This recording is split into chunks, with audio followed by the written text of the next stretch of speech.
and thank you so much for being on our latest session. Unfortunately, Mark Elenowitz from Digital Offerings was not able to be here live today, but he was kind enough to work with us to get this pre-recorded. So in a second here, we are going to pull up my conversation with Mark Elenowitz that we pre-recorded so you all can still hear from him. And then we will be on at the end to answer any questions you may have. Mark Elenowitz is an amazing individual. He's built an amazing enterprise that's working in the Regulation A space and really leading the charge on doing some of the premier Regulation A offerings in the industry.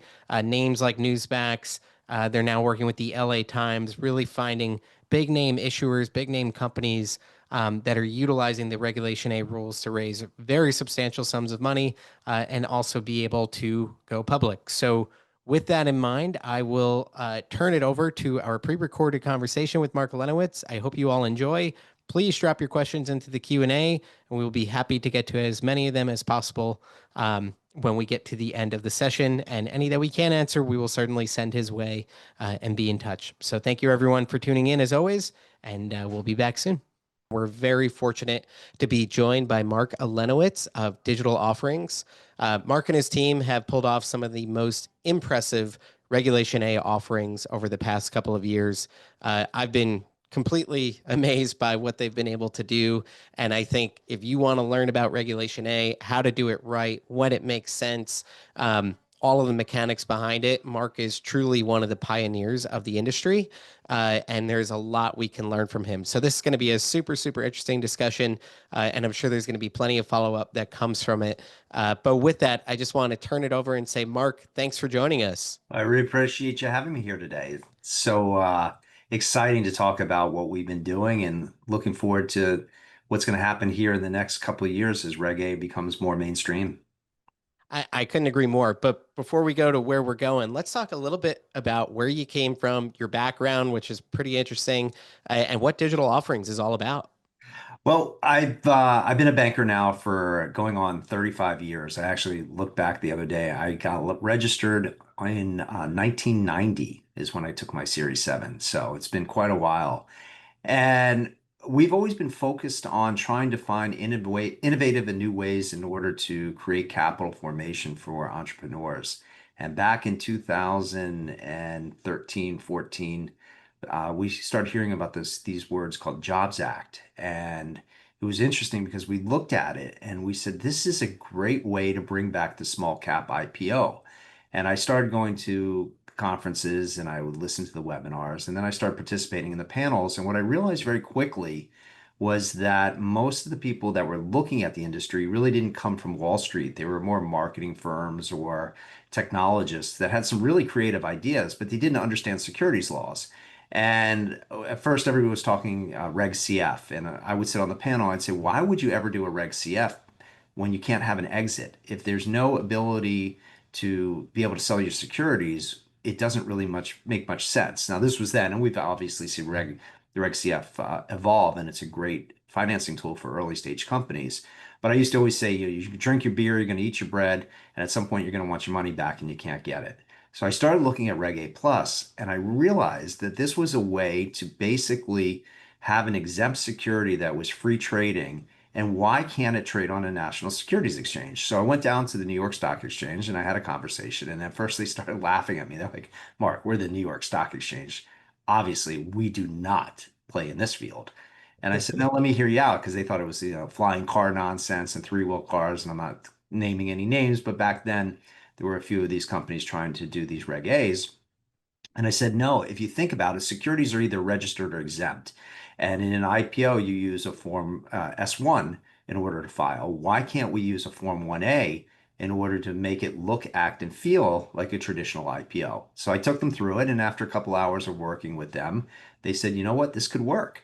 So we ended up doing the very first, which was a company called Myomo. It was the first Reg A onto a national securities exchange. It was onto the NYSE American. At the Mm. time, I think it was called the NYSE MKT. And it was the most work we've ever done in an IPO in our lives. We went up and down Wall Street. We talked to every institution. We talked to syndicate members. And the reality was no one was touching Reg A. They said, what is this? We're not going to get involved. It's hard to change people's mentality of doing deals the way they've always been done. So we barely got it across the finish line. Stock opened up down, and within a couple days, it was a triple, and it traded millions of shares. And it showed that the power of the crowd was there and that people were going to embrace. And what really came from it, and what got me most excited and why we embraced it, is Myomo had therapeutic relief for people who had immobility. It was a robotic exoskeleton Mm. arm. And what ended up happening, this was an unknown company out of MIT.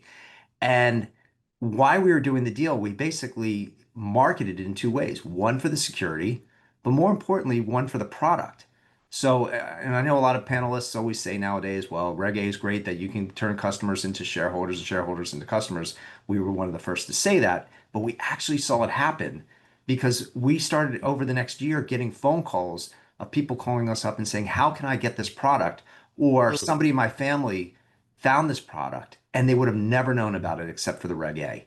So it really gave us great comfort to know that we provided benefit to actual patients that were getting therapeutic relief from this. And that opened the stage to do Reg A's. And we've done several since then onto NASDAQ. And then we took a little pause because the market, I think, got a little frothy.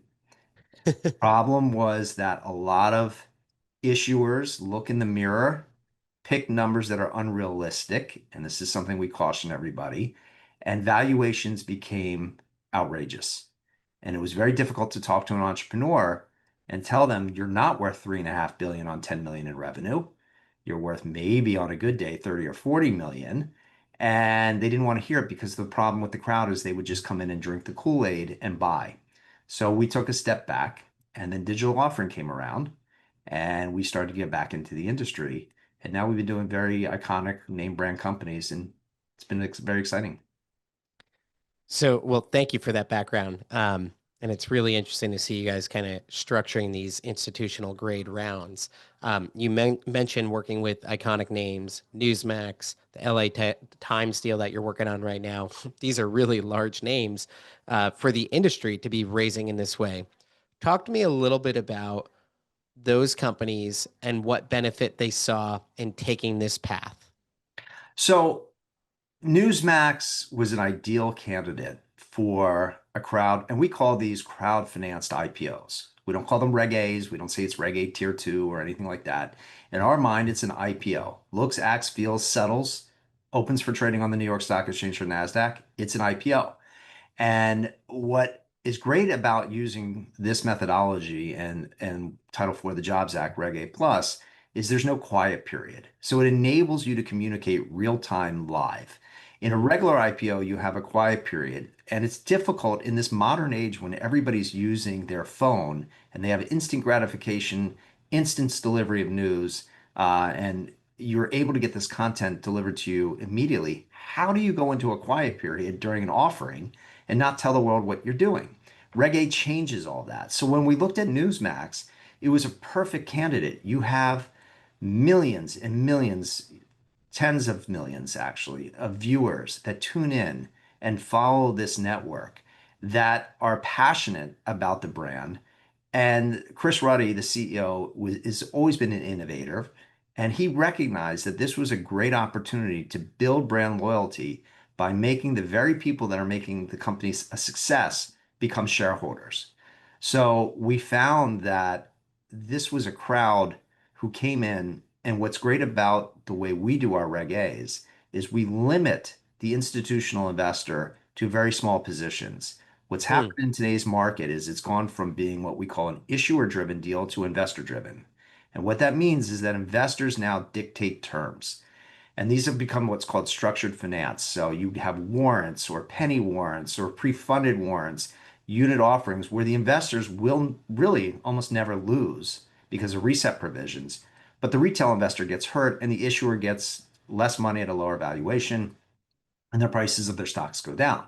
What we do is we limit those investors so we don't get flippers, as we like to call them, but we get long-term shareholders that believe that their capital will be used to grow the business. And that's exactly what happened with Newsmax. So when we went out and we were able to, we had over 9,000. Now we did this two ways. We first did a Reg D 506C, which is Title II of the Jobs Act. And then we did a 75 million, which is the cap on the IPO. And by the way, we within 4 days far exceeded the 75 million. We had to turn it off at 106 million. I realized what was going on, and we turned off the site because it was getting crazy. But we were able to have over 9,000 investors in the private placement and over 30,000 investors in the public offering. So what we saw was the power of that crowd. And these, like I said, it was an army of passionate people that believe in the brand, and it became self-fulfilling. The more viewers, more advertisers, more revenue. So it's a win-win for everybody. And the LA Times called us up. I had given a speech out in California, and one of the team members was at the speech and said, "Well, we've got to do this for the Times because it makes all the sense in the world too, because the Times is significantly bigger than Newsmax, iconic brand, and now is an opportunity to give back to the community that's been supporting this newspaper for, you know, decades, and now they have a chance to become an owner." So we're doing a private Hmm. placement and then the IPO. Okay, so this is a good cautionary tale for founders because I've seen far too many of them go down this path. Let's talk about the negative things that can occur when you go through a micro IPO with some of these small investment banks that you might get approached by saying, "Hey, we can take you public." Um, I could just tell you from tracking all the ones who've gone through crowdfunding and then IPO'd via micro IPOs, many of them are down 80 to 99%. And it's because of some of the dynamics that you're hitting on. Can you talk to me about why those things occur, the things they should be aware of, and why this can be a better path? Yeah, absolutely. So first, those banks that are doing those IPOs, they're my peers and colleagues and friends. They're not doing anything wrong. What's changed is the marketplace. So investment banks that do traditional IPOs, it's with something we call price discovery. It's done on all IPOs. So issuer will go out on a roadshow, present to the investors. The banker has a general idea of what the valuation should be, but ultimately, price discovery is determined by the street. And what ends up happening, because the market has shifted from issuer driven, where issuer gets the better terms, to investor driven, where the banker feels confident they can get them the money, in reality, it comes in at a much lower number, at a structure that's much um, more toxic to the company. But the company has now gone through 9 months, 6 months of work and is at the final number. And they thought they were getting 20 million and now they're getting 8 million. And they thought they were getting a $200 million valuation and now it's a $60 million valuation. They have nothing that they have to take it. But if you go back and you mentioned these crowd finance companies that are now doing these mini IPOs, what if you have to be the entrepreneur? If you look in and say what happened here, it's actually not the IPO that created the issue. It's the original crowd finance funding that created the issue. And most people don't recognize that. The money that was raised on platforms that are licensed to do those platforms are not investment bankers. They don't sit and have the hard conversation with the issuer and say, "No, you're not worth this amount of money. You are worth this amount of money." Because what has to happen is these companies step up in valuation based on financial performance. So if you're doing a round at an evaluation where the stock has nowhere to go but down, and when you're using Reg A or Reg CF has a 12-month statutory hold, Reg A is free trading shares immediately. When these shares come public, those investors sell immediately. So if you did a round at 30 cents, 50 cents, and what happens with these companies is they're not really telling the investor about the valuation. They're just optically saying, "Hey, you're buying stock at 30 cents, and now the stock's at a $5 IPO, and you own stock at 30 cents. What are you going to do? You're crazy not to sell." So that's and it creates this self-fulfilling prophecy because the stock tends to go down, the structure kicks in, and the company didn't raise enough money to be public. And they only went public because they told their investors they were. And that, I think, the problem is you need to look and be confident that you're ready to go public. And being public is very expensive. And what most people don't realize, it's the beginning of the journey, not the end. The money you raise is to be put forth to grow the business.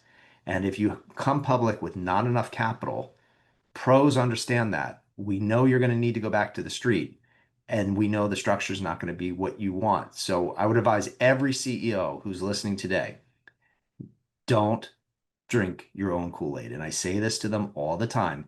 If somebody's offering you capital at a valuation that's reasonable and they're giving you more money than you want, take it because when you need that money, they won't be there. Always take money when you don't because you'll have that war chest at a later date. If you're planning to go public, the street is going to know that you're going to need it and they will push on your stock.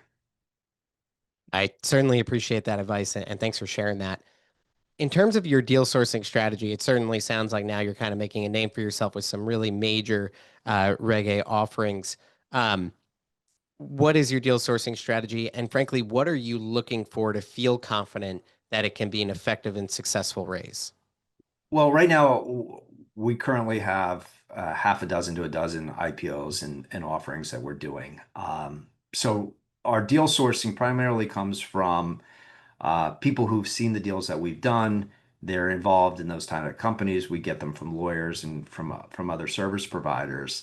Uh, Most of the clients that we're working with are 50, 100, 200 million plus in revenue. They're much larger in nature.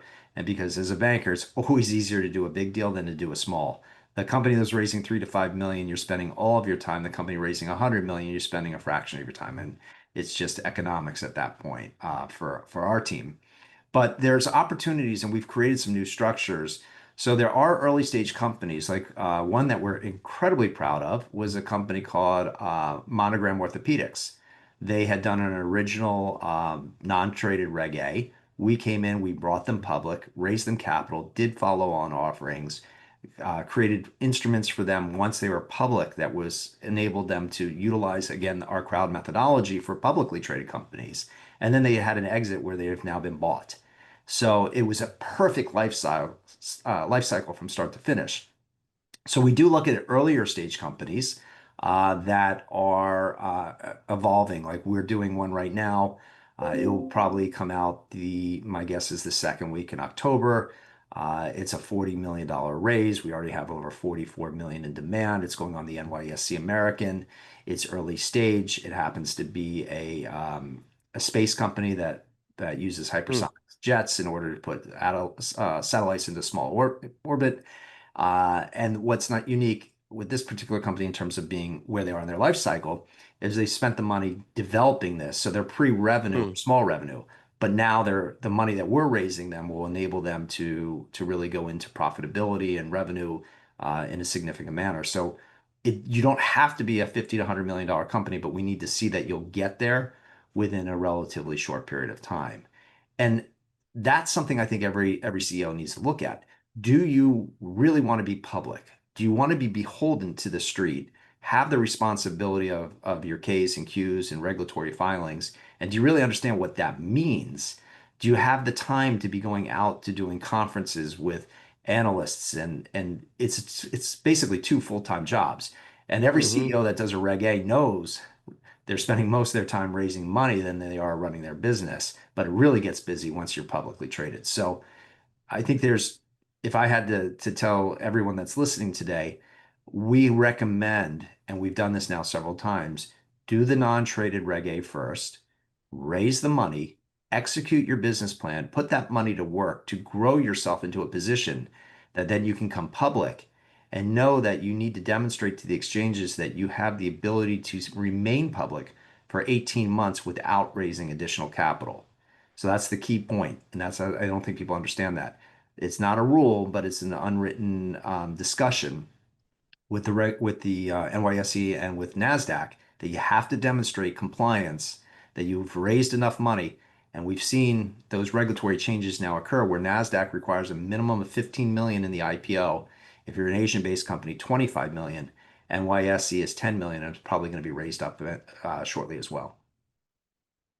So it's one thing to get all of your paperwork filed for Reg A and structure the deal and this and the other thing. It's another, to your point, to generate the demand and actually get capital into your deal. And I've seen deals where they spend 10, 15 million to raise 50, 60 million. In terms of generating demand for your offerings, how are you doing it? What are the strategies you're undertaking? And should people be setting aside really significant budgets to drive demand in their offering? Yeah, so there's two ways of looking at this. So if you're doing a non-traded Reg A, you have the ability to have a closing, and when we do our non-tradeds, we close every couple of weeks. So the company's constantly getting the funds, and we tell the company to deploy 10 or 20% of the amount of money that they raise in order to raise additional capital. So we work with a lot of different marketing agencies that are highly effective. And what we always say to the issuer is that it's a 1 to 5, 1 to 9 return, which means that if you invest $1, you should be able to raise $9 for that. And that would be what we would consider a company that we would be interested in because that cost of capital is a lot less. You just said basically something where we saw almost a 50% cost of capital. That's a very expensive undertaking.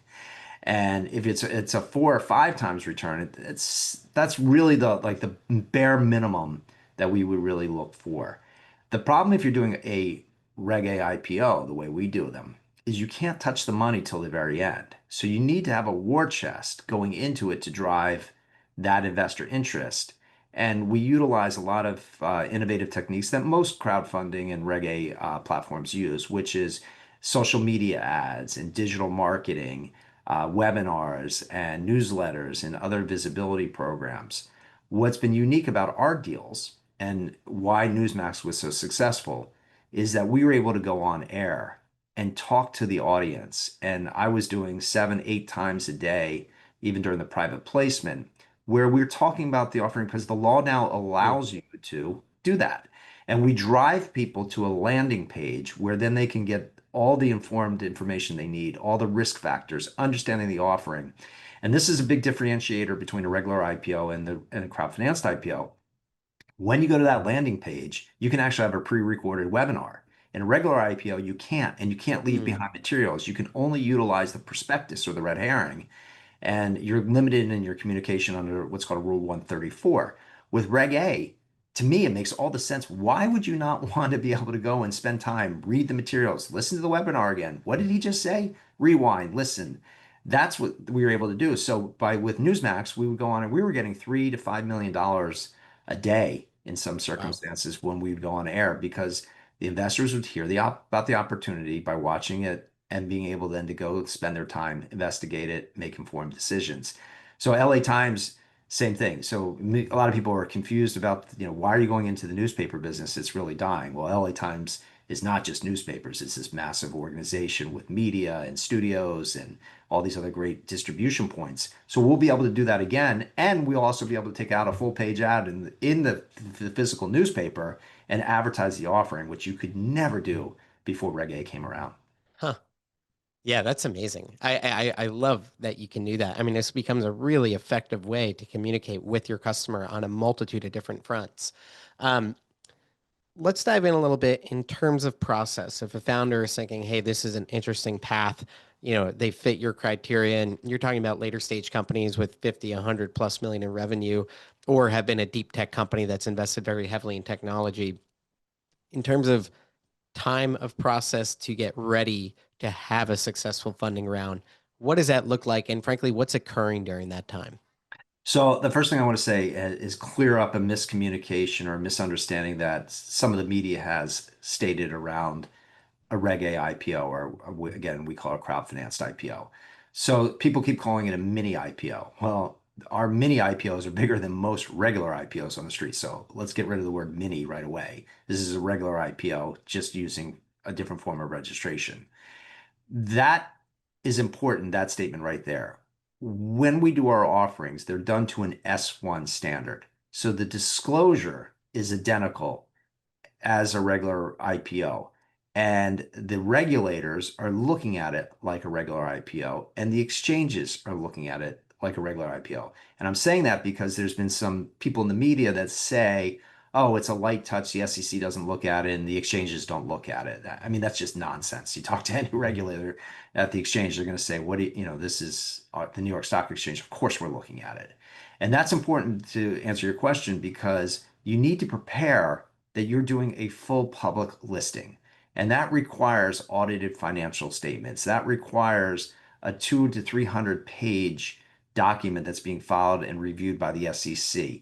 That requires appropriate financial disclosures, controls and procedures, governance procedures, and understanding what it means. We require what's called a 10b5 opinion from the attorneys that are representing the issuer. So there's two attorneys at the table. That's something that's not normally done with these other platforms. There's an attorney that represents the underwriter and, in essence, the investors, and there's an attorney that represents the issuer.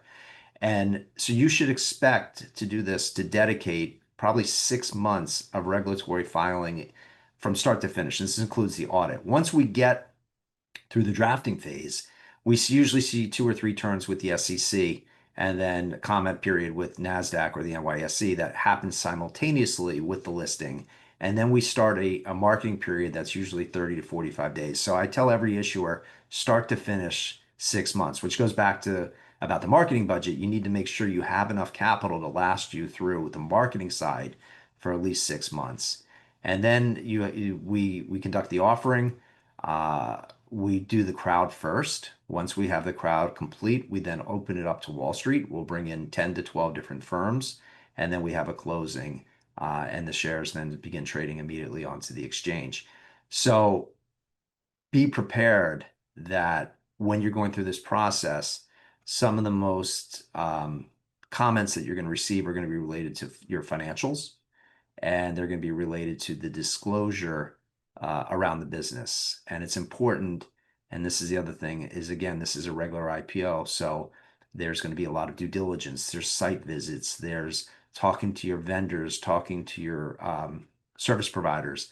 And then there's also one more step, which is bringing in a board of independent directors and audit committee chairman that understands what it means to be a public company and what it means to do that financial reporting. I'm glad you said all of that because I think what I want to get at here is like, this is not a light undertaking. This is not to be taken lightly. And this is not being like, oh, I'm doing another Reg CF, right? A quick 5 million. This is easy. This is a very intensive process and it's something you're signing up for. It doesn't end at the IPO either, right? You need to continue to provide your semi-annual and annual reporting. So this doesn't go away. No, it Um, just starts it. And it that's just starts. And if your stock, you don't raise enough money and your stock goes down, now you have the pressure of keeping those regulatory filings. And that's what we've seen. There are a few companies that came out who should have never come public, that were Reg CF, or Regs, I guess they were Reg CF that became Reg A's that did, quote, direct listings or these mini IPOs came out when they shouldn't have. And, within 6 months, they were basically delisted. And NASDAQ has changed the rules that you can no longer do multiple reverse splits in a year. You have to have a certain amount of equity and share price in order to maintain your listings. And the exchanges are becoming much more involved in evaluating the fundamentals of the business. Where it used to be disclosure, it's now they're actually looking at it. And Mm. one more thing that to point out, and this is something that I don't think a lot of people realize, is that in order to do business both on NASDAQ and New York, you have to be a member. It's a limited membership. NASDAQ put the rule back in last May. Our firm, Digital Offering, we were granted the first license or first membership to be able to do this. And then New York Stock Exchange just put that same rule into effect. It came in on September 1st. Mm. So if you're talking to banks, and you're talking to people that are having these discussions with you, ask the question, are you able to actually do business with the exchanges? Because in the past, you just needed to be a certain type of broker dealer and you could do the business. Now you actually have to be a member of those exchanges. And to be a member, you need to have certain licenses with FINRA and certain capabilities. And that's all changed here and officially changed with the NYSE on September 1st. Well, I appreciate all of this guidance. Cautionary tale is be careful, right? And this could be really, really powerful for the right company at the right time and place who can make the right investment in the offering. And I really appreciate you, Mark, for sourcing those deals, working with those types of clients, and making sure you make them kind of front and center in our industry. But this is not for everyone. And I think that's something that I really want to highlight is this doesn't make sense for everybody. Reg CF is great as an early issuer. Price yourself well and continue to raise capital along the way.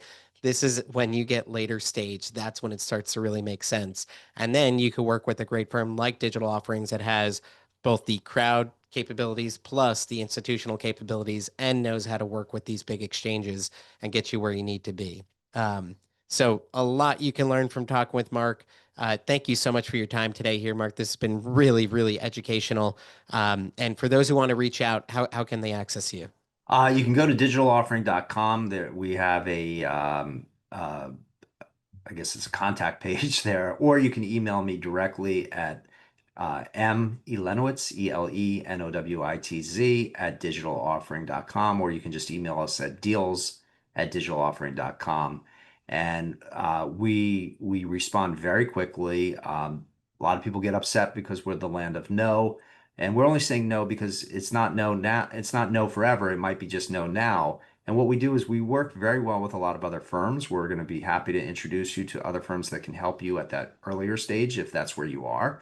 And if you're thinking about going public, and it might be a year from now, or 2 years from now, we're happy to give you the advice because we like to see you grow to a point that we can come in. It's really important for this industry as a whole, whether you're at an early stage company or a late stage, if you do it right, and we're trying to make Reg A the future of all small cap underwritings because it makes all the sense in the world for you as an entrepreneur to be able to raise money from the very people that support you. And unfortunately, we've seen some failures that are giving the industry a black eye. And what we're just trying to change, and we are changing it. And Newsmax was the catalyst to kind of change it for big companies to come in.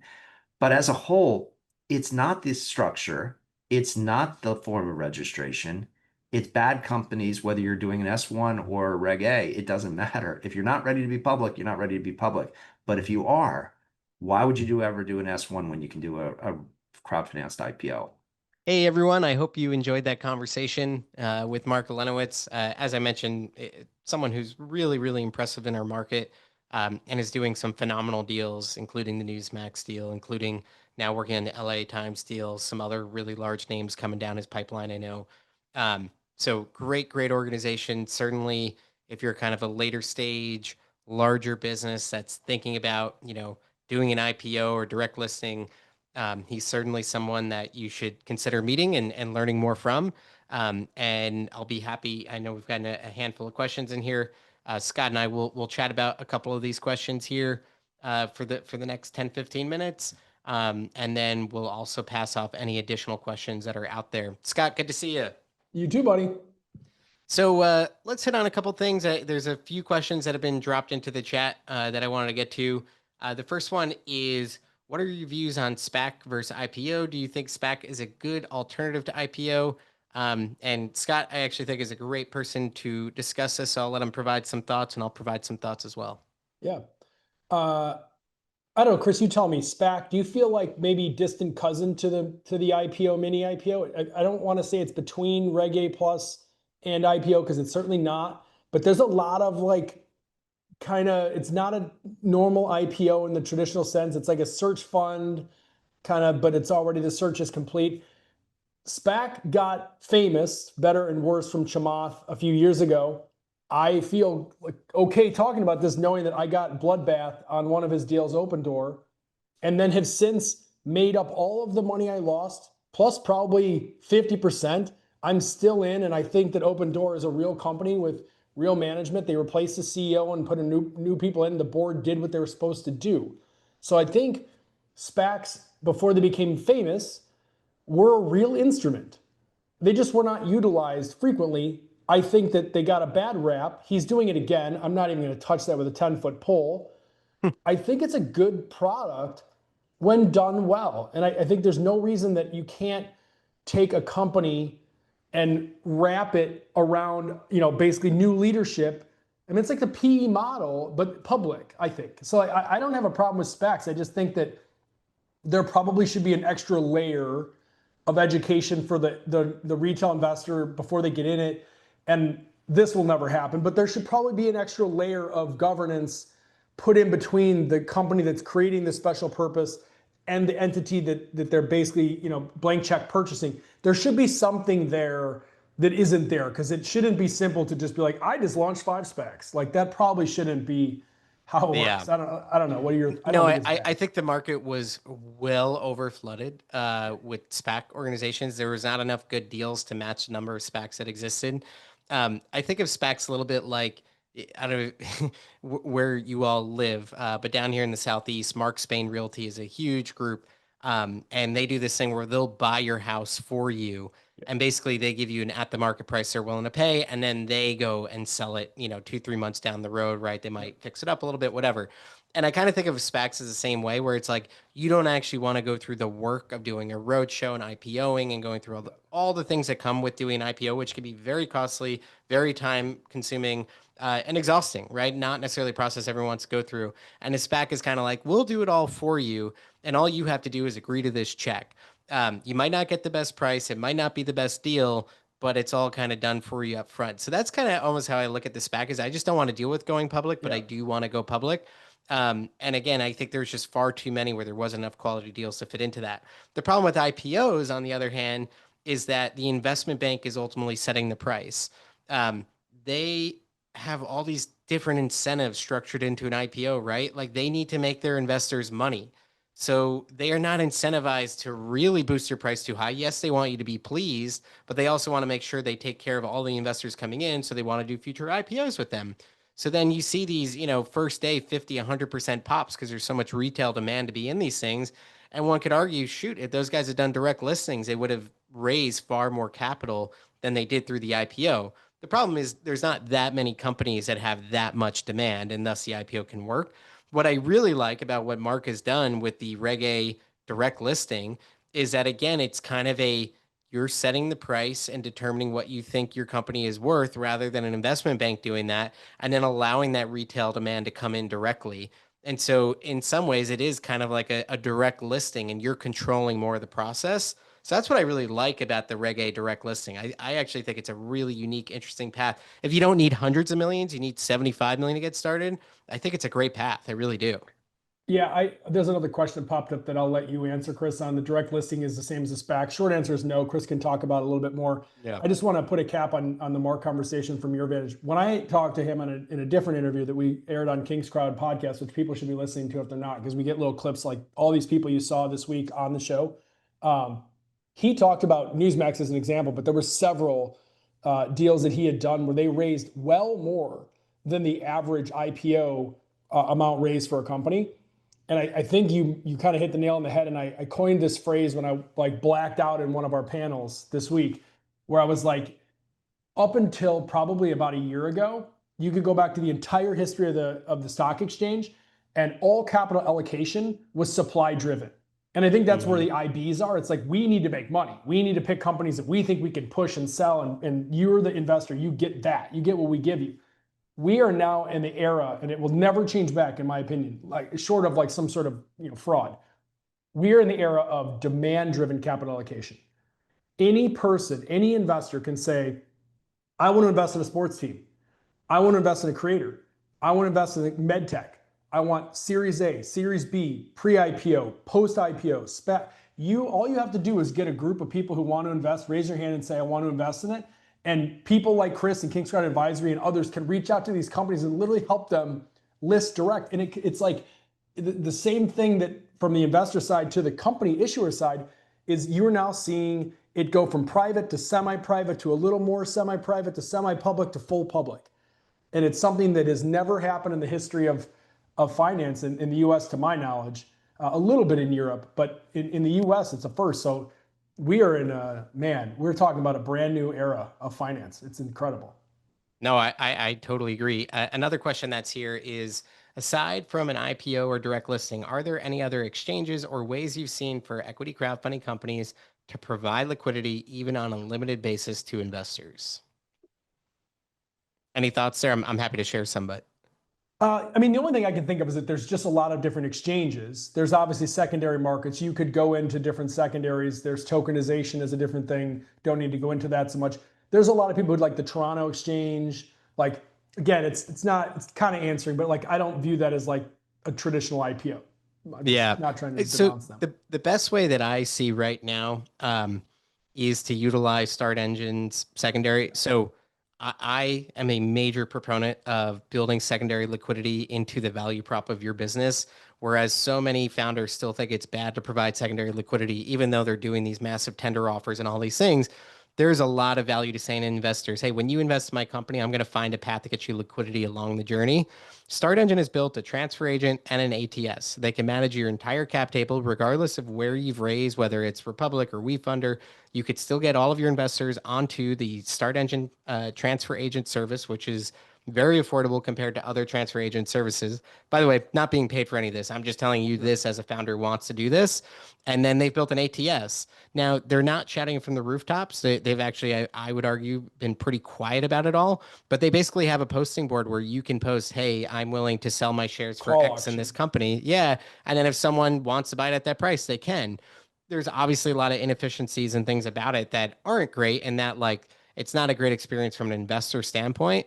But Jeff, knowing what your company is, you guys have a lot of investors and a lot of interest in your business. I would argue just amongst your own investor community, you're going to probably get more people who want to buy back in, and then other people who are looking to get out because they're just trying to move on to the next thing, and probably can create some liquidity within your own investor community. And I will tell you, we have about 4,500 investors in Kingscrowd, and my plan is to onboard all of them to Start Engine over the next 6 months, and then to be able to offer those opportunities when we're not doing a primary round. Say, hey, have at it on the Start Engine secondary. That's my goal. I hope we see more and more tools like that come about and get better, and there's just more volume of investors in it to create more liquidity. But I think that's the best step and thing we have in the market right now. I couldn't agree more. I think I understand that the NAV issue of like not wanting to see your shares trading, but like generally speaking, I think it's insane that we don't have everyone on secondaries. Like there's just different phases of investors. Some want to be in early for the long haul, long risk. Some want to just get out and get in, post A, post B. All these tools are coming because there's just so much movement in the market right now, and half of them will probably be owned by Kingscrowd at some point. And one very strong thing that I will say is if you were a Reg CF issuer who has done Reg CFs in the past, and then you're thinking about kind of your future state and where you want to go from here, and you're thinking about liquidity, and you get approached by some of these micro investment banks that want to do a micro IPO for you, right? They want to do a really small IPO because your valuation is going to be really low. Um, be exceedingly, exceedingly careful. In most cases, I would argue you're probably too early. And if they're selling you something that sounds too good to be true, it probably is.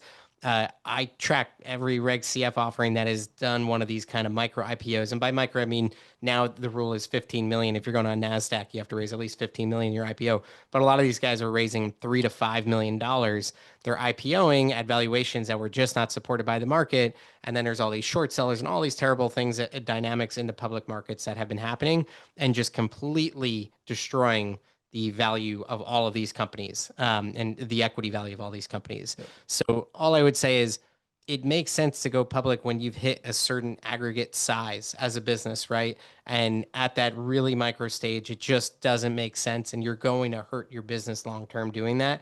The more you can continue to leverage Reg CF and step into a Reg A, the better. Don't rush to the public markets. You're going to be doing yourself a big disservice. Yeah, totally agree. Chris, I'm going to pose you with a question since we're almost on our way out. Given the Mark conversation, I feel like what digital offering, and there's others out there, but them, because we've spoken to Mark, are really doing is they're sort of paving the way to make this normal. That like, yes, direct listing may be the end game, but not everyone is meant to be a public company. In fact, less than 15% of companies across the globe that do 100 million in revenue are public. Most are private and they'll stay private. But there are opportunities to bring in new investors. There's a handful of people, I think Mark talked about it, I know you've talked about it, who are basically aiming to go back and buy their original shareholders out and replace them with new things. I got to imagine that this is a perfect opportunity for Reg A plus. It's like CF to start, and then you get enough demand. It's like now we're in charge. We're making 5, 7, 10, $20 million top line, 2 million EBITDA. It's time for us to raise 5 or 6 million, buy out people, refresh the cap table. Like I just think that's a thing that's coming. How do you feel about that? And like where, just directionally, where all these regulations are allowing us to go? Like you're the person who's running a Kingscrowd advisory, CrowdCheck, et cetera. So you see firsthand what's possible. Where do you think the markets are going to end up going from an issuer standpoint? No, I mean, I certainly agree with you in that. I just think the idea of being a private company but having publicly accessible liquidity is going to become a thing where the idea of private versus public almost won't mean very much. Yeah, and at some point, the only reason you'd really go public is when you need to raise hundreds of millions or billions of dollars, right, to really take some to the next level. But the odds that you'll need to go, like, either the public regulations are going to pull back and become far simpler to attract people to go public earlier, because right now less and less companies are wanting to do that, or we're just going to see even more expansion of our industry where companies are just going to stay private and provide that liquidity directly through secondary platforms that are built in the private markets, because the process and the aspects of being public are not enjoyable. It used to be, well, now you could access this new pool of capital you didn't have access to before. If you can access in the private markets, why are you going public? And we've already seen that. I mean, there's half the number of companies that were public 20 years ago are public today. Less and less companies are deciding that's a path they want to go down. So anyway, there one more question that hopped into the chat here. Can we sell any of our equity invested on some other platforms like WeFunder, et cetera, on Start Engine? Good question. So please reach out to Start Engine and ask them that question directly. My understanding is that actually there's a couple data points they would need to be able to verify before you could do that. But I believe the answer is technically yes, based on my understanding what they've told me in the past, but you should speak with them directly to see if your situation would allow for that. And then Scott, I'll throw this question over to you. Yeah. Do you think that in the near future, all equities will be tokenized? Technically, probably yes. I think it won't be all equities. I think that's extreme. I think all equities that are in a volume that will be traded will be. And I just want to be clear, $52 trillion worth of assets, that's some insane number like that, are already tokenized. Most of that is coming from the asset owners. They're contributing assets to the tokenization. They're not investing in them. They're just saying you can. That is because the utility of blockchain for trading purposes, for stock X, or sorry, X stock, whatever they're calling it at Kraken, for Robinhood, who's wanting to offer 24/7, right now it's 24/5, I think, trading, they're tokenized for that purpose. It's just a technical utility. It's not special. Ideally, it does make it to where you could use crypto and not, whatever, like that's all deep stuff. I think anything that has demand for trading will be tokenized simply as a matter of like, that's the updated rail system the finance industry operates on. As far as like, should you tokenize your house and your car? No, probably the short answer. And I mean, I think of tokenization really as just what you're saying is we have established the equity in our company as a security that is tradable. I mean, really, that's what it is, right? And sometimes the issue that I can take with tokenized offerings, I feel like people are just trying to get around rules or think that they don't have to follow regulation when they're saying that word. The reality is I think all of these tokenized offerings are going to be considered securities and are going to be regulated. It's really just a way of creating a more open bordered secondary platform. I was just going to say really that you just, the word before that was it open border. Like all this stuff is still what Reg S, you're still going through Kingscrowd advisory to get the secondary security validation and all this kind of stuff. The tokenization part is just to make it really easy for the entire economy globally to participate in assets. That's all it is. Otherwise it's marketing, in my opinion. 100%. All right. Well, as we're running up here on time, I wanted to announce, I know we have a winner, Scott Kelly. Congrats to you. You've won the 3-month Edge membership. So we have your email and information. We'll send that over to you after this call today. But thank you so much to everyone for listening in today. Really appreciate it. For those who have added some questions that we weren't sure we could get to, we'll be sure to send those over to Mark Elenowitz. And we look forward to seeing you on our next session. And Scott, as always, thanks for hanging out. This was awesome. You too, buddy. Thank you so much for everything. Have a wonderful day, everyone. Take care now. Bye.